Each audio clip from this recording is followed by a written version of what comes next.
બહુ અગત્યનો ક્વેશ્ચન છે. શું છે? આપણા ધર્મમાં રહેલા તમામ મંત્રો આવ્યા કેવી રીતે અને ક્યાંથી? મંત્રો છે ને આપણા ધર્મમાં બહુ બધા મંત્ર છે, હા કે ના? એમાં સૌથી પહેલો જ મંત્ર ઓમ છે ને. આ બધા મંત્ર આવ્યા ક્યાંથી, કેવી રીતે આવ્યા? અને પહેલો અને મોટો પ્રશ્ન, એનું કામ શું છે? આપણા જીવનમાં આ મંત્ર બોલવાનું કામ શું છે? તો અહીંયા ફોકસ હું તમને સમજાવું છું, સમજવામાં ધ્યાન. હવે મંત્ર આવે છે કેવી રીતના? તો કે મંત્ર લાવનાર દેવી દેવતા અને ઋષિ મુનિઓ હતા.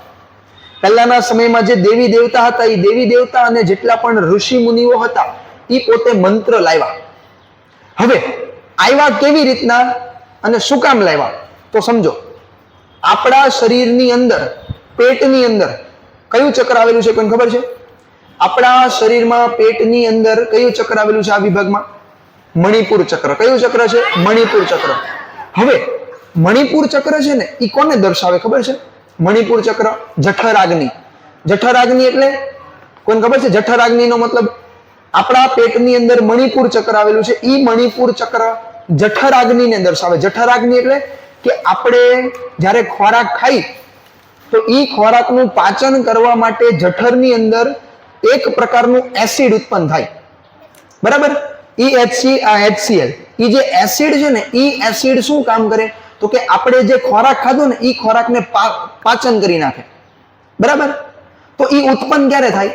જ્યારે તમે ખોરાક ખાવ ત્યારે, આ કે ના? જ્યારે ખોરાક ખાઈ એ ખોરાક જઠરમાં પહોંચે ત્યારે જઠરાગ્નિ ઉત્પન્ન થાય. પણ મારે ખાવું નથી, મને ભૂખ નથી લાગી, છતાં જો મારે જઠરાગ્નિ ઉત્પન્ન કરવી હોય તો શું કહું છું? સમજ પડે છે?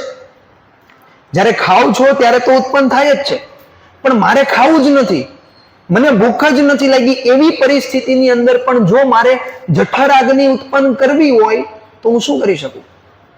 તો ઋષિ મુનિએ છે ને એક મંત્ર આપ્યો, રમ. રમ, ર અને મ. જ્યારે તમે બોલો ને રમ, રમ, તો ર બોલો ને, રમકડાનો ર, તો તમારા ગળામાં અને તમારા પેટની અંદર ધ્રુજારી આવે, કંપન, વાઇબ્રેશન આવે. અને ઈ વાઇબ્રેશન, ઈ ધ્રુજારી તમારા પેટની અંદર આવેલા મણિપુર ચક્રને કેવું કરે? જાગૃત કરે. અને મણિપુર ચક્ર જ્યારે જાગૃત થઈ જાય ને, ત્યારે તમારા શરીરમાં, તમારા જઠરમાં જઠરાગ્નિ ઉત્પન્ન થાય. શું ઉત્પન્ન થાય? જઠરાગ્નિ. હવે સમજો, આવું શું કામ કર્યું? આ દુનિયાની અંદર દરેક લોકો દરેક કાર્ય કરવા માટે સક્ષમ નથી હોતા. આ દુનિયામાં દરેક લોકો દરેક કાર્ય કરવા માટે સક્ષમ હોતા નથી. તો ઋષિ મુનિઓએ અને દેવી દેવતાઓએ એવું વિચાર્યું કે અમુક લોકો અમુક કાર્ય નથી કરી શકતા, એનું શરીર એવી રીતનું કાર્ય નથી કરી શકતું, તો આપણે એક કામ કરો, આપણે મંત્ર બનાવો. જ્યારે એ વ્યક્તિ મંત્રનું ઉચ્ચારણ કરશે ને, તો એના શરીરમાં જે કાર્ય થતા નથી ને, એ કાર્ય પણ થશે.